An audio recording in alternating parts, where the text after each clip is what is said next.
नमस्कार, आप देख रहे हैं न्यूज़ 80 और मैं हूं आपके साथ शिवानी शर्मा।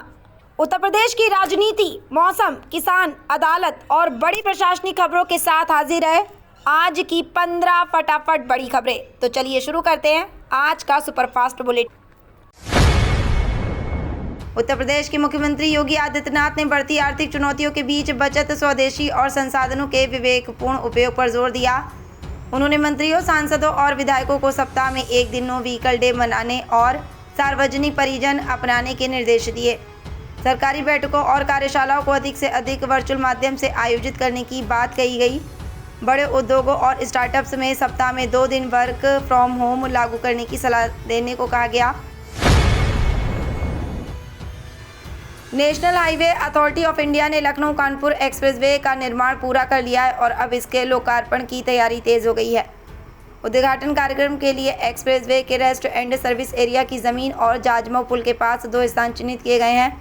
53 किलोमीटर लंबे इस एक्सप्रेसवे में 18 किलोमीटर एलिवेटेड और 45 किलोमीटर ग्रीन फील्ड हिस्सा शामिल है।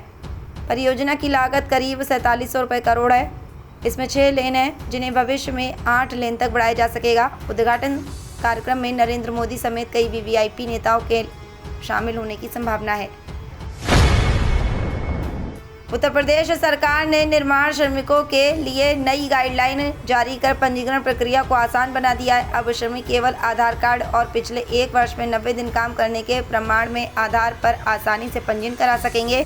उत्तर Pradesh building and other construction worker welfare board के अनुसार पंजीकृत श्रमिकों को पेंशन, इलाज, बच्चों की पढ़ाई, कौशल विकास, कन्या विवाह और मातृत्व सहायता जैसी कई सरकारी योजनाओं का लाभ मिलेगा।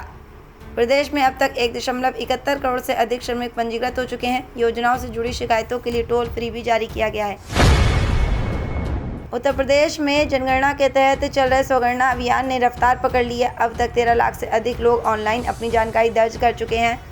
उत्तर प्रदेश में सोनकर, आजमगढ़ और बरेली जैसे स्वगणना में सबसे आगे हैं। प्रशासन 21 मई तक अधिक से अधिक लोगों को अभियान से जोड़ने के लिए जागरूकता चला रहा है, जबकि 22 मई से जनगणना का पहला चरण शुरू होगा। लोगों को वेबसाइट पर परिवार की जानकारी, मकान विवरण और 34 सवालों के जवाब भरने होंगे। सफल पंजीकरण के बाद 11 अंकों की स्वगणना पहचान संख्या जारी की जाएगी, जिसे सुरक्षित रखना जरूरी होगा।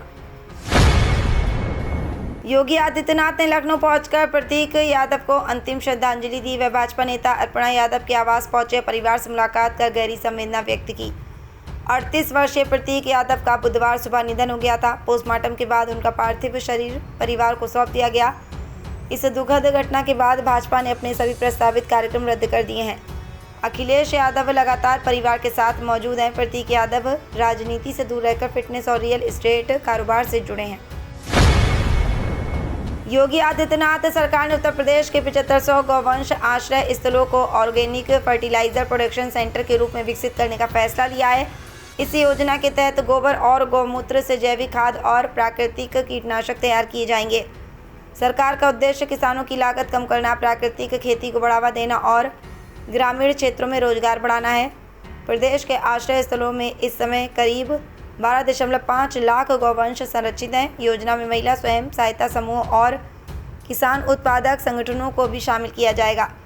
गौ संरक्षण अभियान और केंद्रों के लिए सरकार ने 2100 करोड़ रुपए की व्यवस्था की है।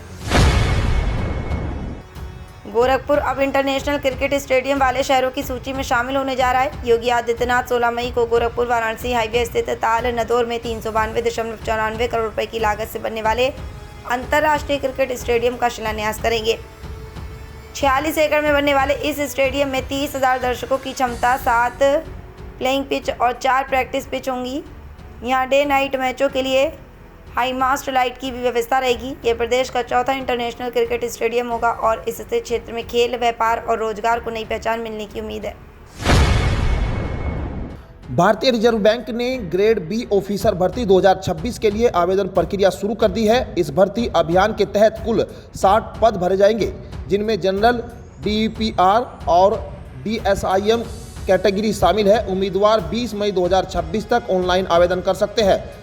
जनरल पद के लिए न्यूनतम 60% अंकों के साथ ग्रेजुएशन जरूरी है, जबकि आयु सीमा 21 से 30 वर्ष तय की गई है।